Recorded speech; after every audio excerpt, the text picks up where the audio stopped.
Ah, another traveler, I take it. Or perhaps you are one of those tarnished. Regardless, you don't seem to speak too much. This weather is bound to get worse. Come inside for the time being while we wait for Borealis to quiet down. He never has gotten over being bested by the giants. Anyway, come inside and let me talk your ear off.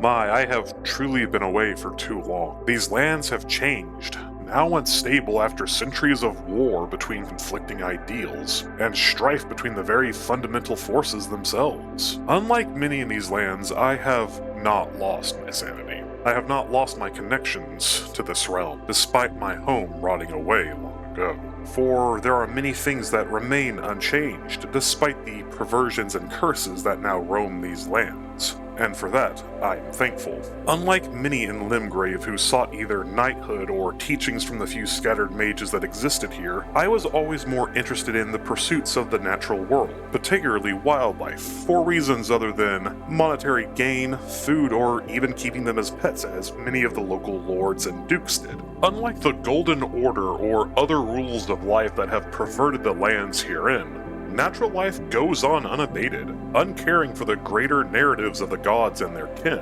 I suppose that's why they fascinate me so much.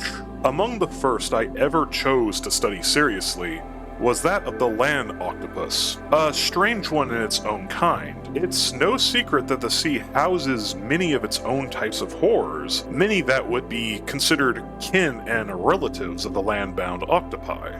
At first glance, the land octopus may seem like nothing more than a coil of tendrils around a writhing mass of dirt and mud. But in fact, this is the flesh of the creature, calling on an appearance more like that of a festering carcass, grayed and limp from days of rotten decay. Though this isn't to say that such coloration isn't gained from the surrounding environment, as those I have observed in and around Limgrave are often found near shallow sources of water and possibly have a thin layer of grime and dirt from undulating, for the lack of a better word, around. Such conditions, though, this doesn't account for the colorations I have seen along the coastal lines.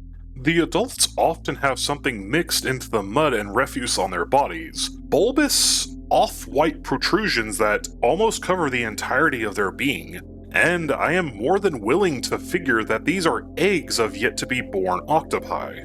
To a degree, it's hard to discern how many tendrils land octopi have, though my inability to get closer without significant harm to myself hampers this understanding. In the case of the tendrils, unlike being able to stay suspended in water like their close relatives, on land, the tendrils per se are not useful, which is why I believe they have opted instead to wrap their tentacles around their bodies in perhaps some vain attempt to mimic that of armored knights and others of the like. Though perhaps worthless against a blade or spear, perhaps it would fare better against blunt instruments. Regardless of the effectiveness of the tendrils as armor, the land octopi seem to be capable of incredible amounts of regeneration of said limbs, and will even partake of these as in eating them during dire times of poor health and starvation, though should conditions improve for this creature, it is more than able to grow back its lost limbs rather quickly.